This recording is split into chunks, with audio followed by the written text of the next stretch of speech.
إن الذين قالوا ربنا الله ثم استقاموا تتنزل عليهم الملائكة ألا تخافوا ولا تحزنوا وابشروا بالجنة التي كنتم توعدون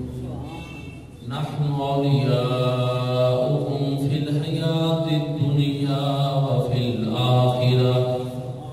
ولكم فيها ما تشتهي أنفسكم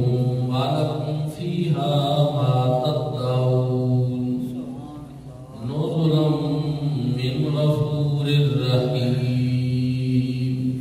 صدق الله مولانا العظيم وصدق رسوله النبي الكريم الأمين مولاي صل وسلم دائما أبدا على حبيبك خير الخلق كلهم والحبيب الذي ترجى شفاعته لكل حول من الأهوال مقتحم يا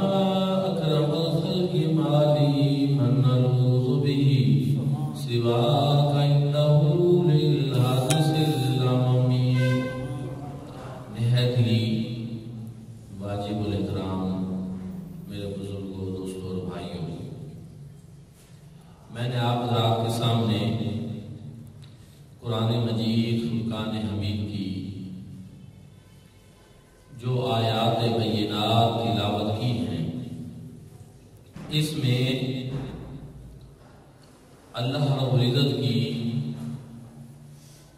اپنے بندوں پر جو خاص عنایات ہیں ان کا تذکرہ ہے۔ پہلے شان بندگی کا ذکر ہے، پھر شان بندہ پروری کا ذکر ہے۔ پروردگار عالم نے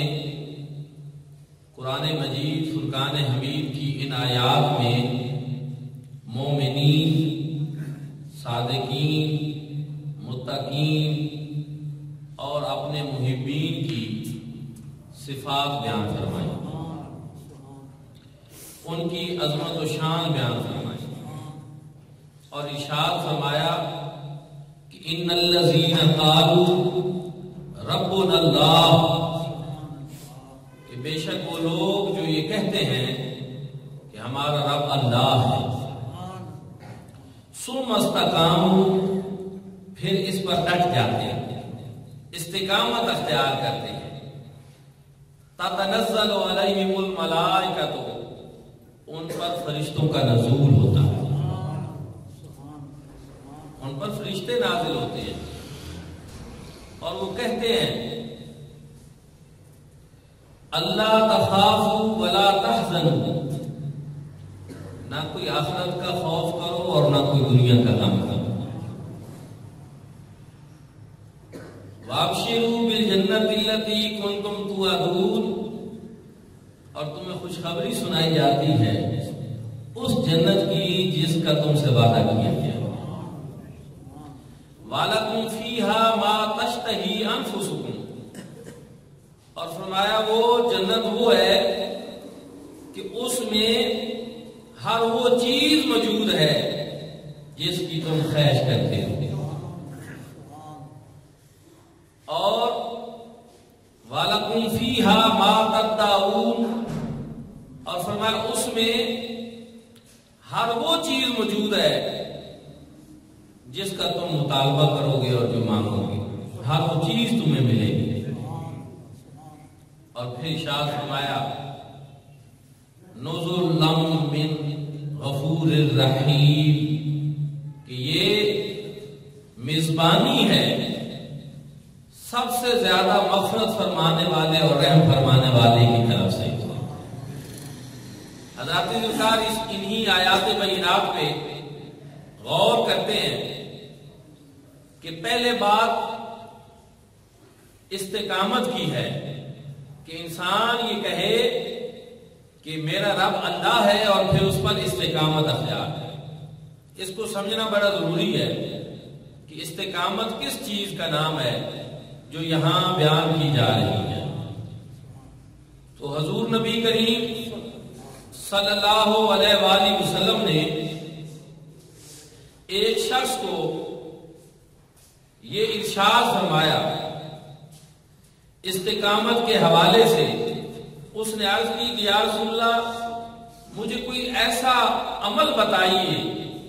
کہ جس کے بعد پھر مجھے کسی اور عمل کی ضرورت نہ رہے۔ حضور نبی کریم صلی اللہ علیہ وآلہ وسلم نے ارشاد فرمایا قل آمنت باللہ واستقم، تو کہے کہ میں اللہ پر ایمان لایا اور پھر اس کے اوپر استقامت اختیار کر۔ زندگی کے لیے یہ نچوڑ ہے، یہ نتیجہ ہے، کامیابی کی شرط ہے جو حضور نبی کریم صلی اللہ علیہ وآلہ وسلم نے ارشاد فرمائی۔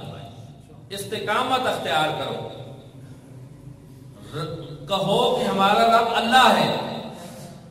یہاں مفسرین کرام نے جو بیان کیا، حضور سے آگنمت مفسر قرآن، مفکر اسلام، نواز عصر، غوث زمان حضرت جسٹس پیر محمد کرم شاہ الازہری رحمۃ اللہ تعالی علیہ،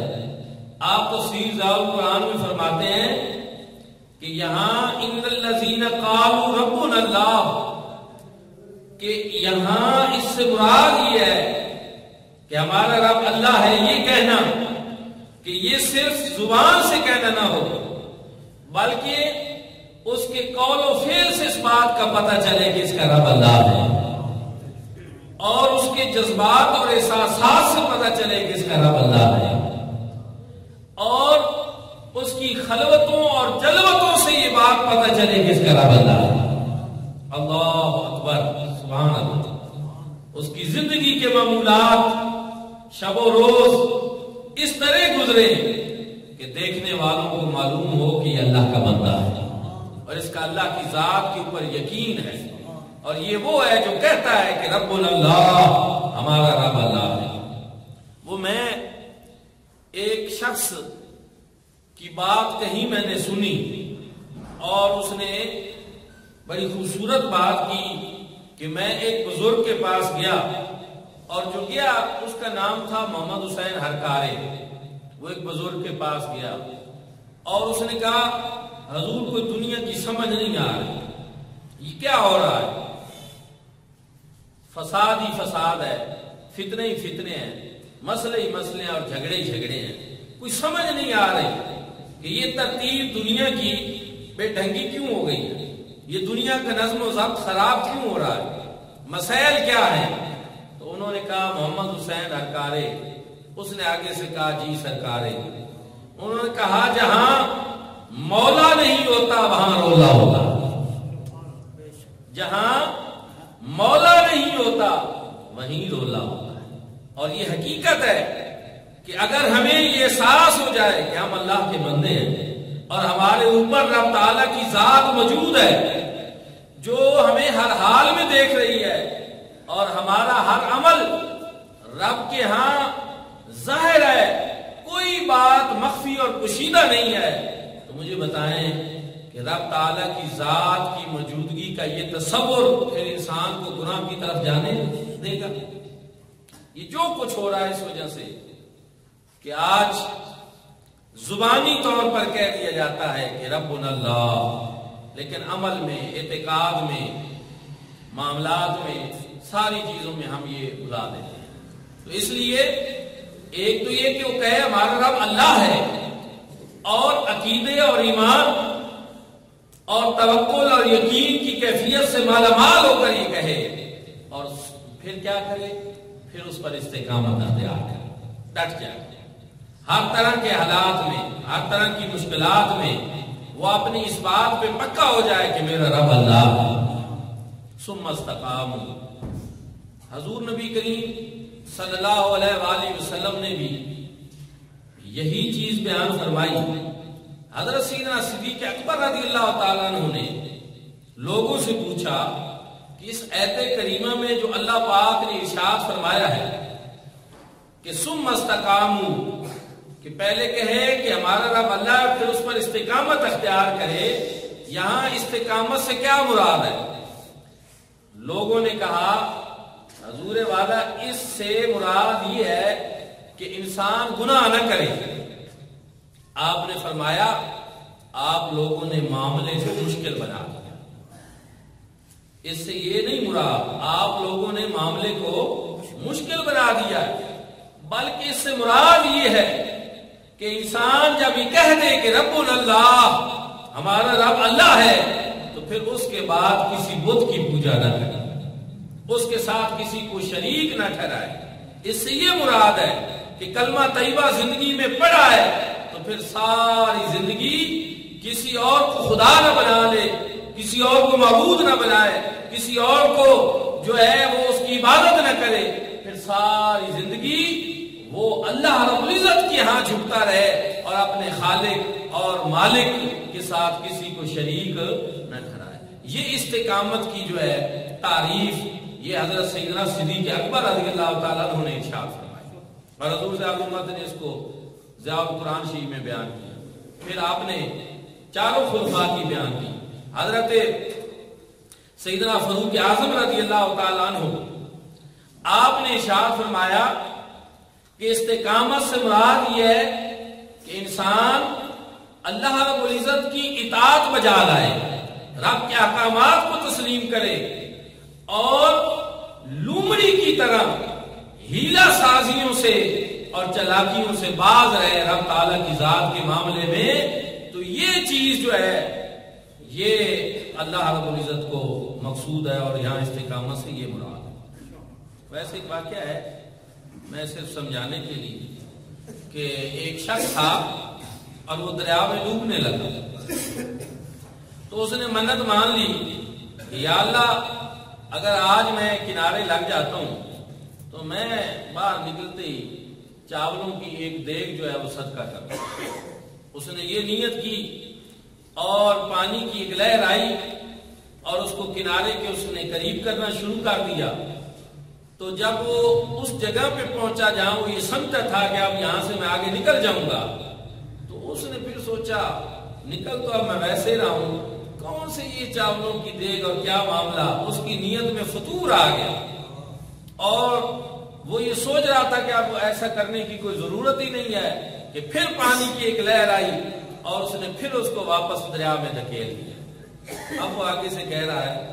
یا اللہ میرا مطلب تو یہ تھا کہ کون سے چاول، میٹھے یا سلونے۔ یہ ہیلا سازیاں، سچی بات یہ ہے کہ یہ ہیلا سازی، یہ مکر و فریب ہے جو انسان اللہ معاف کرے اللہ کو بھی دینے کی کوشش کرنا شروع کر دیتے ہیں۔ تو سیدنا فاروق اعظم رضی اللہ تعالیٰ عنہ نے فرمایا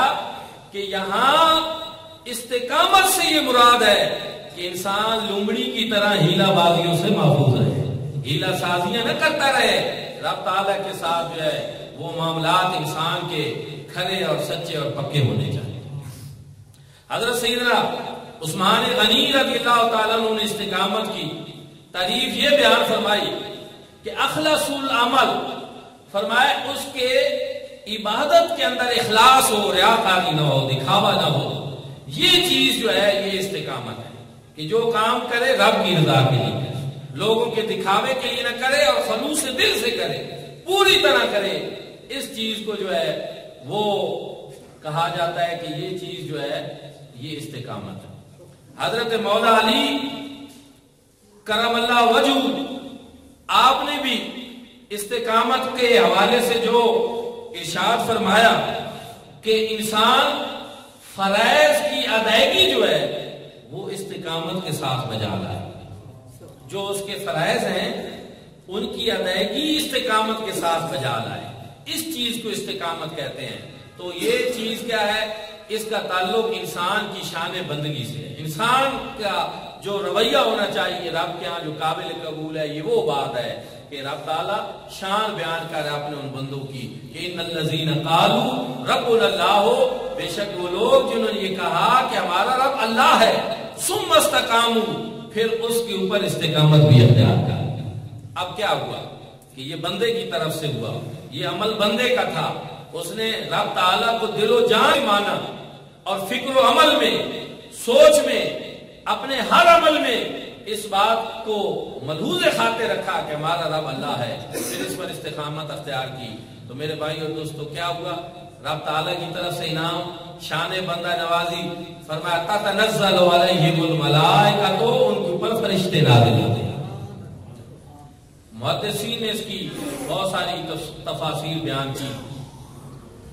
کچھ نے کہا کہ عند الموت، کہ جب وہ بندہ اس دنیا سے جانے لگتا ہے تو اس وقت اس کے پاس فرشتے آتے ہیں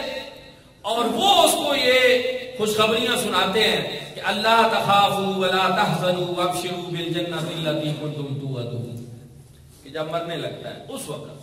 حضور ذوالامت رحمۃ اللہ تعالی علیہ فرماتے ہیں تفسیر ضیاء القرآن میں کہ یہاں صرف موت کے وقت فرشتوں کی بات نہیں، بلکہ زندگی میں بھی جب کوئی شخص یہ کہتا ہے کہ ہمارا رب اللہ ہے، اس پہ استقامت اختیار کرتا ہے، یعنی اطاعت بجا لاتا ہے، فرائض کی ادائیگی میں کوتاہی نہیں کرتا، وہ جو ساری تعریفیں بیان ہوئی ہیں ساری اس میں جب پائی جاتی ہیں، تو پھر رب تعالیٰ اس کے اوپر اس کی زندگی میں بھی فرشتے جو ہیں ان کا نزول شروع کروا دیں۔ اور پھر آپ فرماتے ہیں کہ وہ فرشتے جو اس کے اوپر نازل ہوتے ہیں کبھی کبھی تو وہ ان کی باتیں بھی سن لیتا ہے، اور کچھ ایسے ہیں جو ان کی بات سن نہیں سکتے، فرشتوں کی وہ جو نزول ہوتا ہے ان کی بات سن نہیں سکتے، لیکن اس کے دل کو ایک ایسی تسکین، طمانینت اور ایک ایسی چیز نصیب ہوتی رہتی ہے کہ انسان کو پتہ چلتا رہتا ہے کہ میں اب کسی رحمت کے حصار کے اندر ہوں۔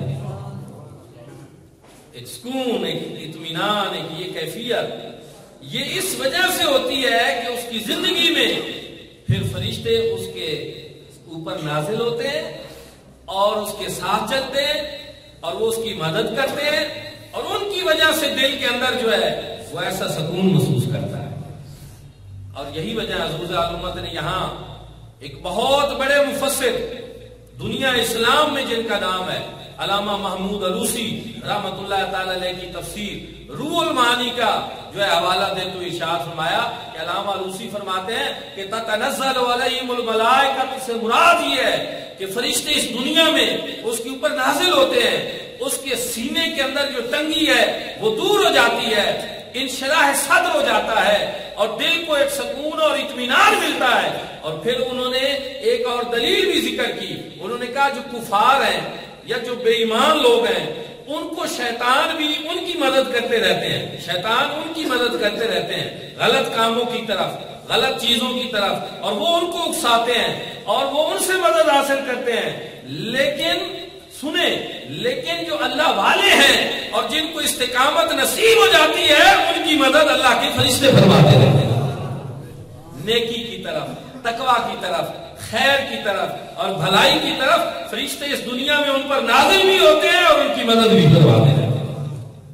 پھر ایک اور قول ہے مفسرین کا کہ فی القبر، کہ یہاں اس سے مراد ہے کہ قبر میں فرشتے اس کے اوپر نازل ہوتے ہیں خوشخبری سنانے کے لیے۔ اور پھر ایک ہے عند البعث، کہ جب انسان مر کر اٹھے گا تو پھر اس وقت فرشتے اس کے پاس آئیں گے اور اس کو وہ یہ خوشخبری سنائیں گے۔ لیکن میرے بھائیو اور دوستو جس حالت میں بھی ہو، زندگی میں ہو، قبر میں ہو، حشر میں ہو، جہاں بھی فرشتوں کا اس وجہ سے نزول ہو کہ وہ اس کے پاس آئیں اور اس کو یہ خوشخبری سنانے لگ جائیں کہ اللہ تخافوا ولا تحزنوا، اور اللہ کے بندے تو نے یہ کہا تھا کہ میرا رب اللہ ہے، تو اس پہ ڈٹا رہا، تو اب ہم تجھے یہ بتانے آئے ہیں کہ اللہ تخافوا ولا تحزنوا، نہ تو کوئی خوف کر اور نہ تجھے کوئی غم ہونا چاہیے۔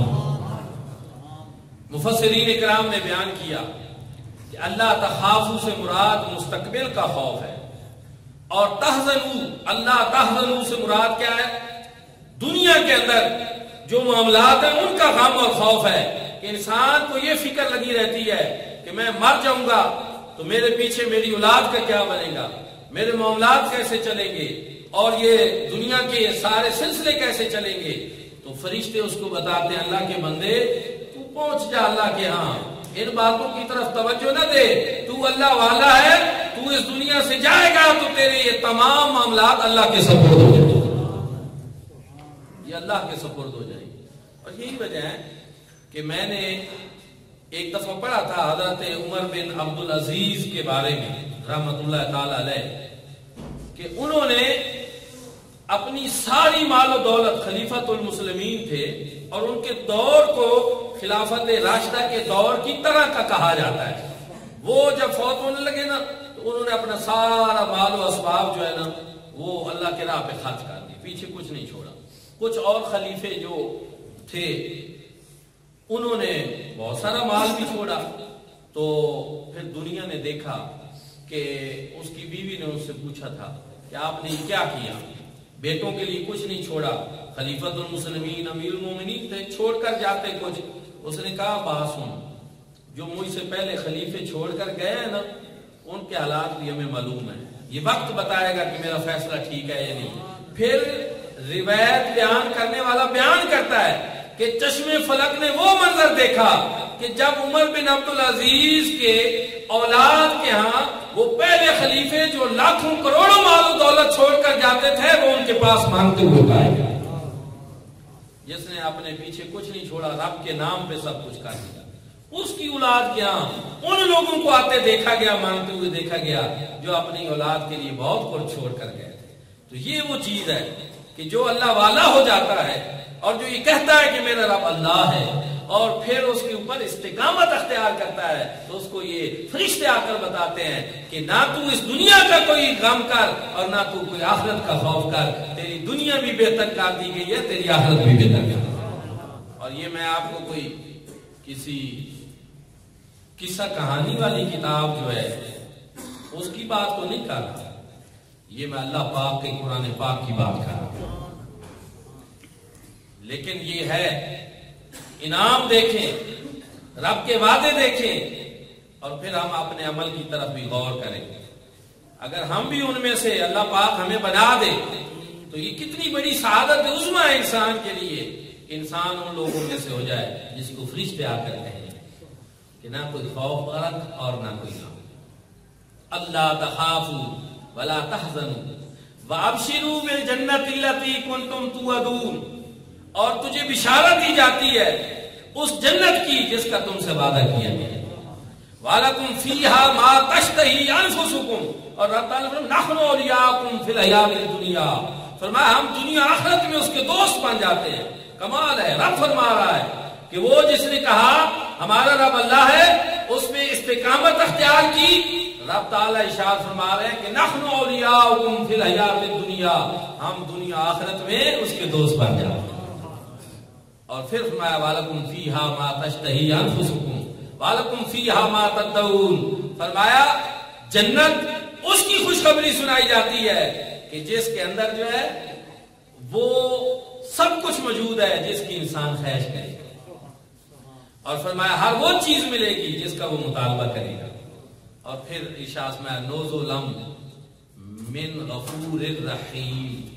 دوستو توجہ فرمانا، یہ رب تعالیٰ نے اس لیے ارشاد فرمایا کہ میرے بندو یہ جو انعامات اور کرم نوازیاں ہیں نا ان کو اپنے عمل کا نہ سمجھ لینا کہ میرے عمل ہی کوئی اتنے تھے کہ مجھے یہ جنت میں میزبانیاں رب کی طرف سے ہر چیز مل رہی ہے، نہیں، آخر میں فرما دیا نزلم من غفور الرحیم، یہ سب سے زیادہ مغفرت فرمانے والے اور رحم فرمانے والے کی طرف سے تمہاری میزبانی ہے، میزبانی ہے اس کی طرف سے۔ کمال ہے، دنیا میں تم اس میزبانی کے لیے اپنے آپ کو خواہشات نفس سے روکتا رہا، دنیا کے اندر بڑی بڑی خوبصورت چیزیں تھیں، دل لبھانے والے مناظر تھے اور مال و دولت بھی تھا اور ہر طرح کی دنیا کی عیاشیاں اور عیاشیاں بھی تھیں، لیکن تو نے ان سے منہ موڑ لیا میرے لیے، تو پھر اب تیری میزبانی میرے سے دے۔ کمال کا سودا ہے، کمال کا سودا ہے، میرا رب کتنا غفور و رحیم ہے اور کتنا کریم ہے اور کتنا بندہ پرور ہے کہ میرے بندے تو نے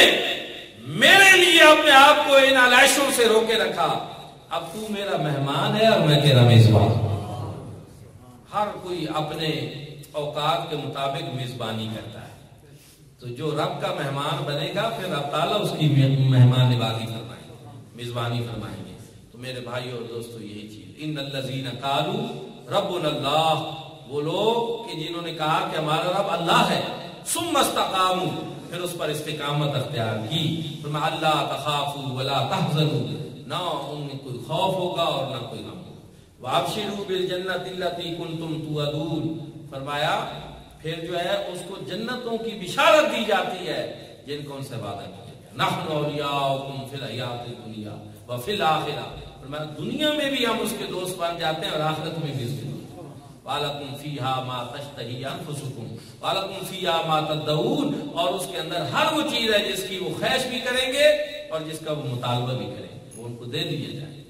نُزُلًا مِّن غَفُورٍ رَحِيمٍ، یہ رب تعالیٰ کی طرف سے جو بہت مغفرت فرمانے والا اور بہت رحم فرمانے والا ہے، اس کی طرف سے جو ہے میزبانی ہوگی۔ تو کیسے خوش نصیب ہیں وہ اللہ والے، کیسے وہ لوگ ہیں جنہوں نے اپنی رب کی اطاعت اور فرما برداری کے اندر زندگی گزاری، اور پروردگار عالم پھر ان کی میزبانی کرے گا اور مہمان۔ کیوں ہم اللہ والوں کے پاس جاتے ہیں؟ آپ نے اب قرآن سنا، تتنزل علیہم الملائکہ، ان کے اوپر ملائکہ کا نزول ہوتا ہے، اور احادیث مبارکہ میں ہے کہ ان کے اوپر رحمتوں کا نزول ہوتا ہے، اور قرآن میں ان رحمت اللہ قریب من المحسنین، رب کی رحمتیں صاحب احسان لوگوں کے زیادہ قریب ہوتی ہیں۔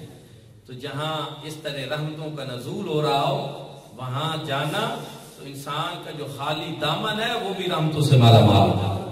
تو دعا ہے کہ اللہ کریم ہمیں بھی اپنے ان پاکیزہ اور صاحب استقامت بندوں میں سے فرما دے۔ آخر دعوانا الحمدللہ۔